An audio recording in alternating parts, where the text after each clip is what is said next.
Hello मेरे प्यारे दोस्तों, मेरे भाइयों, मेरे साथियों। आज की ये वीडियो होने वाली है स्टूडेंट के लिए। खासकर मैं स्टूडेंट के लिए लाया हूँ जो लोग पढ़ने में थोड़ा डिस्टर्ब हो जाते हैं, उनका कहने कह लो मन नहीं लगता है। आखिर ये सब मन का खेल है। देखो, पढ़ना और लिखना और खेलना कूदना खाना पीना ये सब हम डिसाइड करते हैं, लेकिन जब पढ़ने बैठते हैं तो एक सबकी नाजुक सी प्रॉब्लम होती है कि उसे बेचारे को नींद आती है। सीधी सी बात है, नींद आती है, आलस आता है। अपनी भाषा में कह लो कि आलस आता है। और कई बच्चों का है, कहते हैं पढ़ने में मन नहीं लगता। ये कॉमन सी बात है, सभी का होता है, पढ़ने में मन नहीं लगता। हम कितनी भी कोशिश कर लें, पढ़ने में मन ही नहीं लगता।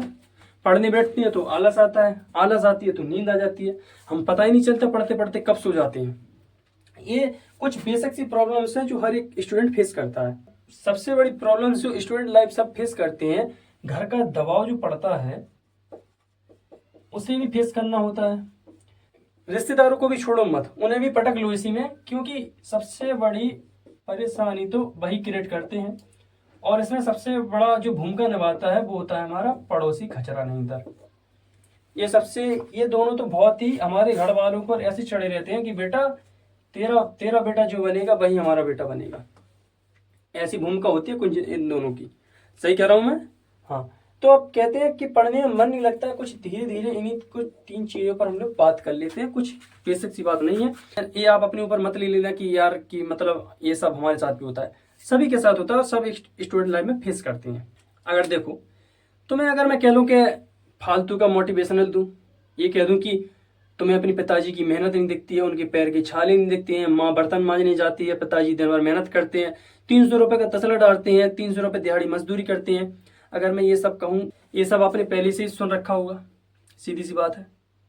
अब मैं ये कहूँ कि तुम्हारे भाई की मेहनत नहीं दिखती है तुम्हें, तुम्हारे पिताजी दिन भर मेहनत करते हैं, फटे कपड़े नहीं दिखते हैं, घर की झोपड़ी खाली है, घर में कपड़े नहीं है, खाने को 2 टाइम का खाना नहीं है। ये सब फालतू का मोटिवेशनल में देने वाला नहीं हूँ, जो रियलिटी है वो बताऊंगा। ठीक है? देखो, पढ़ने में मन नहीं लगता है, सीधी सी बात यह है कि तुम पढ़ना चाहते हो नहीं। देखो, तपस्या और पढ़ना एक ही बात होती है। क्योंकि देखो, गौतम बुद्ध ने तपस्या की थी तो उन्हें मिला था ज्ञान। क्या मिला था? या आप अपनी भाषा में कह लो, जो ज्यादा पढ़े लिखे बुद्धिजीवी होते हैं उन्हें कह लो कि निर्वाण। ठीक है? उन्हें हुई थी निर्वाण की प्राप्ति, या कह लो कि ज्ञान की प्राप्ति हुई थी उन्हें। कैसे हुई थी? तपस्या की थी। कोई फरुआ नहीं चलाया था उन्होंने कि मतलब लगे खेत में फावड़ा खोद दें और निर्माण प्राप्त हो गया। ऐसे नहीं हुआ था। ज्ञान की प्राप्ति हुई थी, 7 दिन बैठे रहे थे वृक्ष के नीचे और तब उन्हें ज्ञान प्राप्त हुआ था। उन्होंने कोशिश की थी कि घर से सबको बिना बताए चले गए, पेड़ के नीचे बैठ गए, तपस्या की, कठोर तपस्या की, और तब ये ज्ञान प्राप्त हुआ। अब आप लोग सोचते हो कि नहीं, मैं एक कुर्सी पर बैठ गया, पूरा सेटअप जमा लिया, पढ़ाई का पूरा माहौल है, पूरा जोश भरा है अंदर से कि आज पढ़ना तोड़ दूंगा फोड़ दूंगा, पूरा 12th स्कोर मेरा ही है, 12th में जिला टॉपर बनूंगा मैं, फर्स्ट सेंचुरी के साथ फर्स्ट स्कोर लाऊंगा मैं, पूरा जिला टॉपर, पूरा इंडिया टॉपर बनूंगा मैं। तो ये सब रचने की जरूरत नहीं है। बताऊं मैं, ये सब ड्रामा करने की जरूरत नहीं है फालतू में। अगर तुम्हें पढ़ना ही है तो खड़े होकर पढ़ो।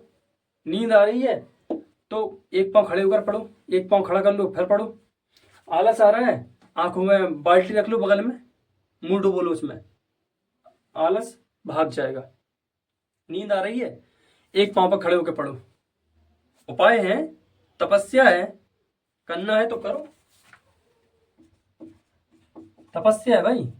तपस्या का मतलब ये नहीं है कि मतलब एक कमंडल ले लिया, उल्लू ले लिया और पेड़ के नीचे कर रहे हैं ओम नमः शिवाय ओम फट स्वाहा। ये नहीं होता तपस्या का मतलब। तपस्या एक हर व्यक्ति को करनी चाहिए।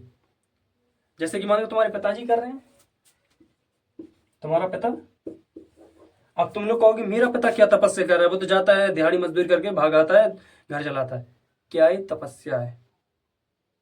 मैंने कहा ना कि तपस्या का मतलब ये नहीं कि मतलब तुम उल्लू लेकर पेड़ पर बैठ जाओ और ओम नमः शिवाय ओम सन्यासी बाबा भभूति लपेट कर गले में एक हड्डियों की माला पहन ली और बस बैठे हैं, मौन धारण किए।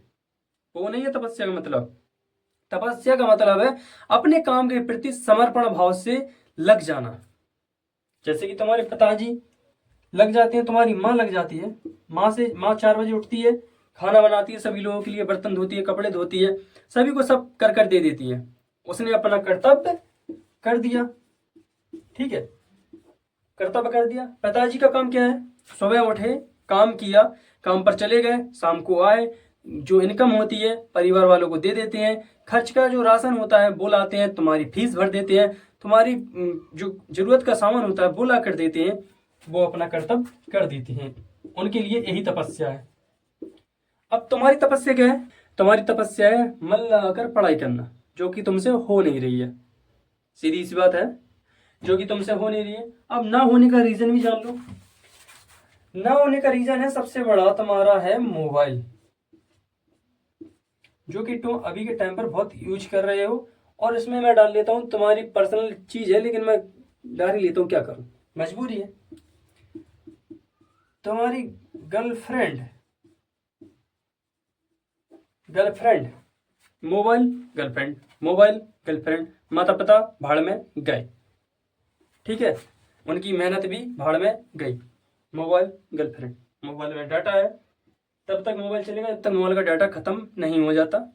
बात नहीं हुई, सैड होकर बैठे हो, गर्लफ्रेंड से बात नहीं हुई, सैड होकर बैठे हो, सैड स्टेटस डाले जा रहे हैं, सैड सॉन्ग सुने जा रहे हैं। पढ़ाई ये डली कचरे के डब्बे में, लो ये डली पढ़ाई कचरे के डब्बे में। माता पिता, ये रहे माता पिता, इनका ये रहा कर्तव्य। कहाँ गया कर्तव्य? ये गया कर्तव्य, ये डला कचरे के डब्बे में घूरे पर, ठीक है, ये डला यहाँ पर। मन कहाँ है? यहाँ मोबाइल पर, गर्लफ्रेंड पर और इसकी प्यारी प्यारी बातों पर। सच बोल रहा हूं, सच बोल रहा हूं, प्यारी प्यारी बातों पर बात की। रात को भर गए 12-1 बजे, अब भाई साहब को आने लगती है नींद, सो बस घोड़े बेचकर सो रहे हैं। सवेरे पता चलता है कानों में माँ की आवाज गूंजती है, उठ रे स्कूल जाना है, कोचिंग जाना है। तो भाई नवाब होते हैं, उठता सवेरे, सहाय आलमगिरी चाय पेश की जाए, चाय मिली, हमारा शस्त्र बैग उठा दिया जाए, हम कोचिंग जा रहे हैं। सन ने 2-4 बातें की, ये मास्टर हमें क्या पढ़ाएगा बे, गर्लफ्रेंड से बात कर आया हूँ, हल्के में ले रहा। मास्टर की ऐसी कम तैसी, हो गया लेक्चर सुन लिए, चल चल निकल यहाँ से। अब वेट किया जा रहा है, 12-1 बज गए दोपहर के, अब वेट किया जा रहा है कि गर्लफ्रेंड का कॉल कब आएगा। मैसेज ही आ जाता तो मैं थोड़ी चैट कर लेता।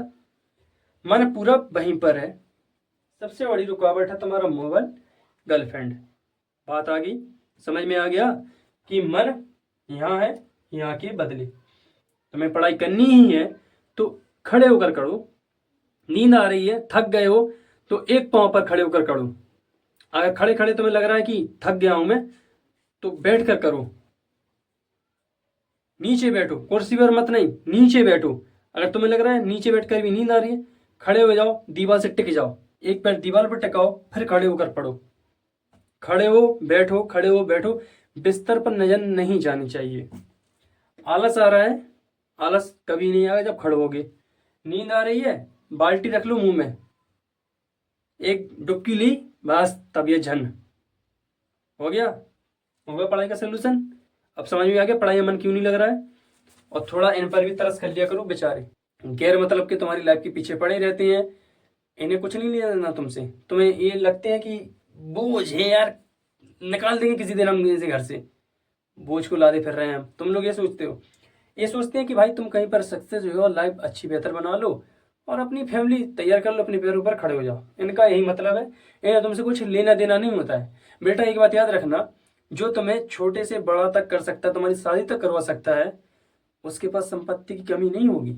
वो इतना जोड़ कर रख लेता है कि अपना जीवन आसानी से बुढ़ापे में गुजार सके, ठीक है। तो ये मत सोचना कि अब हम माता पिता की सेवा करेंगे। बेटा उन्होंने छोटे से बड़ा किया है तुम्हें, तो अपनी एक्सपीरियंस अपने पास रखना, ठीक है।